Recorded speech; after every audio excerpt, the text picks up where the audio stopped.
As pessoas que estudam a didática de programação dizem que quando você está dando um curso de programação, você tem que mostrar para os alunos o mais rápido possível o poder daquilo que você está ensinando. E claro que somar matrizes, multiplicar vetores são coisas bacanas, mas ainda não é uma aplicação real. Então, nesse vídeo a gente vai ver a primeira aplicação real, que a gente poderia dizer assim. O nosso curso é um curso de engenharia química, mas obviamente aqui no YouTube certamente tem pessoas de outros backgrounds assistindo.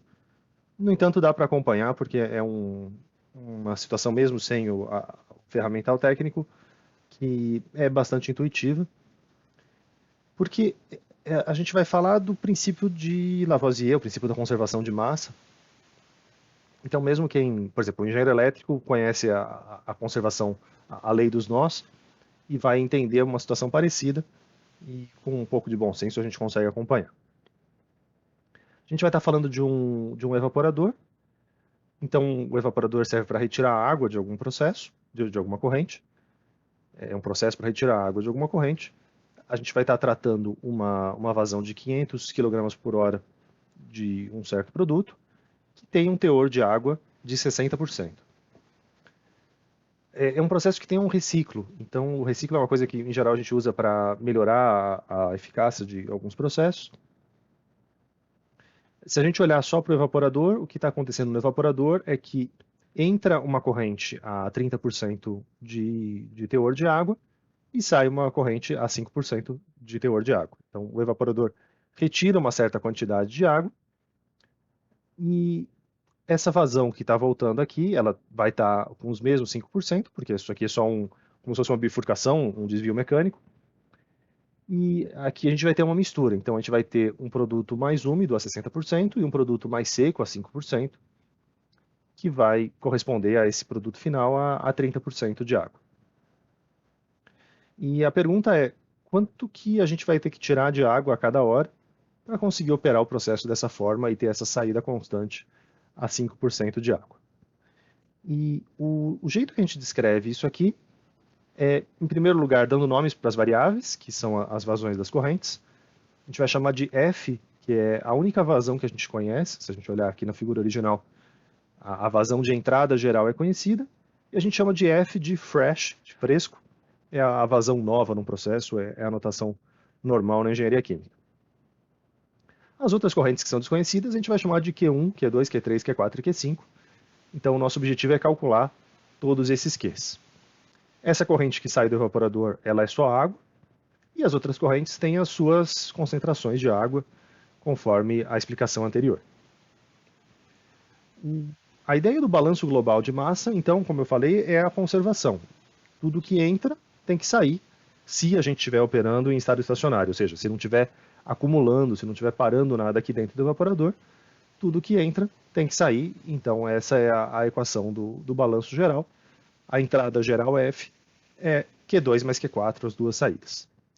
E a gente pode fazer balanços também em outros subconjuntos. A gente pode olhar para esse nó aqui e ver que Q1, a vazão total que está saindo desse nó, tem que ser a soma de F mais Q5. E também a quantidade de água que tem aqui nessa saída tem que ser a soma das quantidades de água que estão entrando. Então está entrando 0,6 da vazão total, mais 0,05 da vazão Q5, e está saindo 30% da vazão Q1. Esse esquema baseado em balanço de massa é o que a gente em geral faz na engenharia química e não é muito intuitivo. A nossa intuição, se a gente não conhecesse essa técnica, certamente ia ser de tentar adivinhar alguma relação, de tentar fazer alguma continha e ver se eu consigo calcular alguma variável, como se fosse um sudoku que a gente vai encaixando uma pecinha depois da outra. Mas não é o jeito mais eficiente em geral de resolver esses problemas, por isso que a gente está fazendo com os balanços de massa. Aqui eu vou escolher mais um. Essa questão de escolher aonde fazer o balanço é todo um capítulo à parte, então eu não vou entrar nesse mérito. Eu vou só mostrar um conjunto de equações. Q3 seria dividido entre Q4 e Q5. E a gente pode olhar para o evaporador em si e fazer também um balanço da quantidade de água que está acontecendo nele. Então, 30% da vazão Q1 é água, toda Q2 é água e 5% da Q3 é água. A gente então chegou num conjunto de 5 equações para descrever esse sistema, e a gente tem 5 variáveis. Lembrando que o nosso f é uma constante, Q1 até Q5, que são as variáveis de verdade. A gente pode escrever isso aqui na forma matricial. Então, a gente teria algo do tipo AX igual a B. Uma matriz A multiplicada por um vetor X é igual a um vetor B.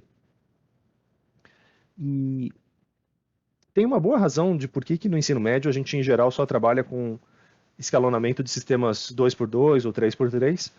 É porque resolver sistemas com uma dimensão maior é bastante chato. E aqui, no caso particular dos balanços de massa, corre um risco de você escolher mal qual as equações que você está usando, e você vai cair num sistema que é LD, que é linearmente dependente, que não tem solução, porque você escolheu mal as equações, e você só percebe isso depois que você fez um monte de conta. Então, é bastante trabalhoso se você faz as coisas mal feitas. E como é que seria a alternativa computacional para isso? Vamos primeiro tentar representar essas duas matrizes no nosso Scilab.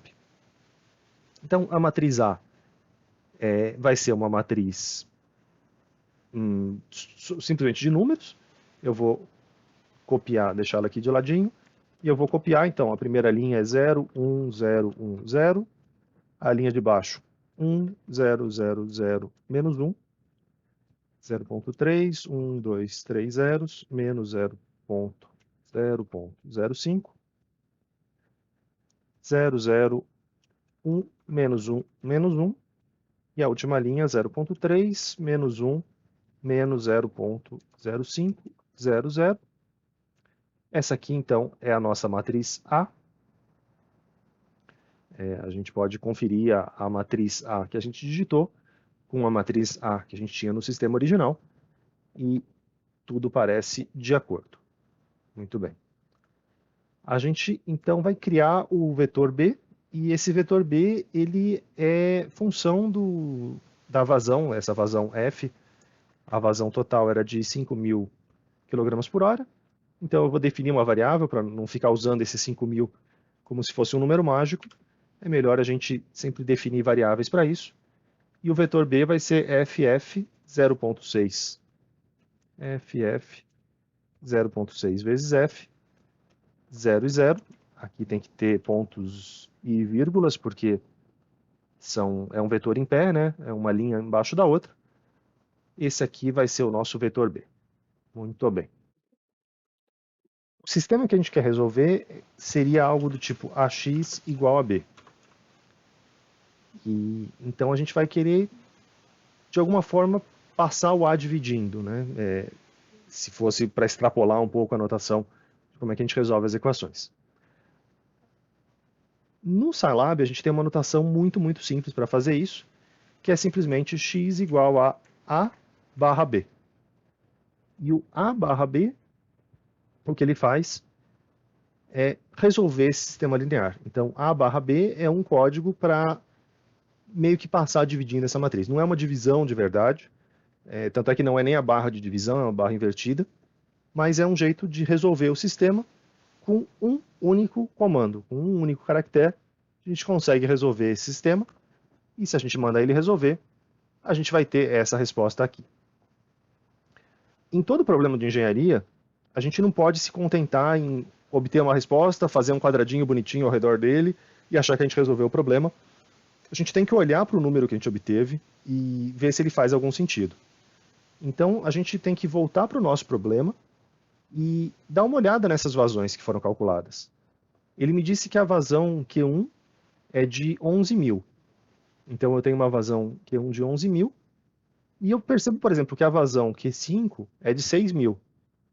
Isso quer dizer que está entrando 5 aqui, mais 6 pela Q5, e vai dar os 11.000 do Q1. Nota que, então, dessa forma, a gente está conferindo o balanço de massa, a gente está conferindo se a massa realmente está se conservando, e aí a gente fica um pouco mais tranquilo em relação ao nosso problema. A gente também pode comparar, por exemplo, Q2 e Q4. Nota que Q2 mais Q4 vai dar os 5.000, que era a vazão F original. E a gente poderia fazer outras validações também para ver se a quantidade de água está se conservando e tudo mais. Mas sempre é fundamental esse passo de parar, refletir e olhar para o número que foi obtido ao invés de simplesmente aceitar o número que o computador cuspiu para a gente. Até porque em programação é muito fácil a gente cometer algum erro. Se a gente tivesse, por exemplo, se confundido aqui e escrito B/A, a gente usou o comando correto, mas a gente confundiu a sintaxe e trocou a ordem do vetor e da matriz. Ele ia me dar uma resposta também ia me dar 5 vazões, mas aqui claramente é uma coisa que não faz sentido, né? Ele está me dando uma vazão negativa, umas vazões zero. Aqui tem um cheiro já de que a coisa está errada. Mas às vezes é mais sutil e o programa pode rodar, pode apresentar um resultado, mas um resultado falso. Então, sempre tomar cuidado com o resultado final que a gente calculou.